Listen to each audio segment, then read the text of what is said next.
So as I mentioned in a previous video, I'm trying to evolve a kind of format for doing some more basic gardening videos. Ones that are very hands-on, showing all the steps and stages in the growing process from seed to table. And so I'm just going to show you the second one of those, and I'd just love a bit of feedback on the format, sort of information you want to see and all that sort of thing. So take a look. So Dad, what are we sowing now? We're doing salad onions today, Tess, and so I like to just put seed compost in here, and once we've got it in, just firm it down, and then refill. Okay, so how deep do we need to sow the seeds? About 1 centimetre deep, so that's sort of fingernail depth. And then we're going to sow about 9 seeds in each of these module cells. And so I just like to take a pinch and just drop them in. And you kind of, after a while, you get used to the feel of the number of seeds, so you don't have to count them very carefully. It doesn't really matter how many, sort of between the range of like 6 and 10. And in some ways it's useful to have a bit of a variety there, because if you put 6 in, they're going to come ready earlier than if you put 10 in. And since you're not likely to want to harvest them all at the same time, it's actually pretty useful to have just a mix of numbers. So where do we store these now, Dad? So onions, they germinate over a really wide range of temperatures. So, you know, sort of right down to sort of 5 degrees to mid-20s. So you can pretty much germinate if you want. I like to germinate them about 18 degrees, which is generally a kind of north-facing windowsill in a house.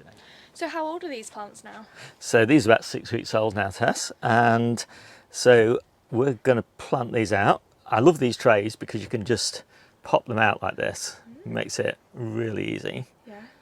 And yeah, they don't need any protection now because we're sort of early April sort of time. So let's get these in.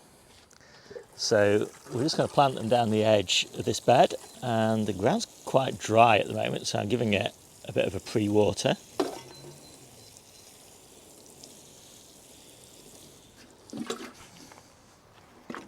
We're just going to dib these holes with this old fork handle and kind of leave 4 to 6 inches between them.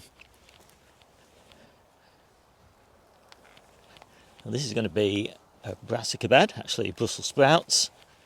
But down this edge here, we've just got the opportunity between these wild rocket plants to squeeze in these few salad onions.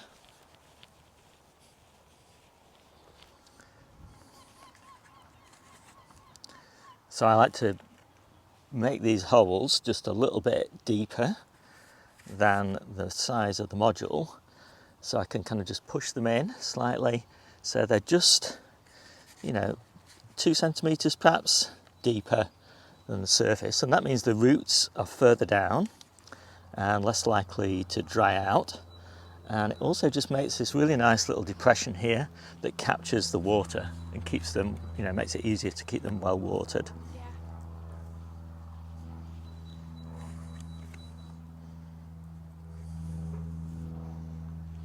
So Dad, why have we started these in modules? It just allows us to get a nice early start. In fact, if you grow in modules, you can have salad onions like all year round, and they're such a great crop. Yeah. And why have we got so many in each module? Well, it basically comes down to saving money and space. And if you start 9 seeds in each module, you probably get sort of 6 to 8 germinating. And obviously, you know, if you wanted to do that and have 1 seed in each module, you need a lot more module trays, a lot more compost, and a lot more space to grow them in. Yeah. So it's just really convenient. And of course, the real beauty of it is that when it comes to harvest time, you just pick a little bunch. Yeah. So Dad, how do we harvest these now? Well, you can either just kind of pull them straight out the ground and just kind of gently kind of ease them out like that, and they come out with all the roots, or you can kind of snip them off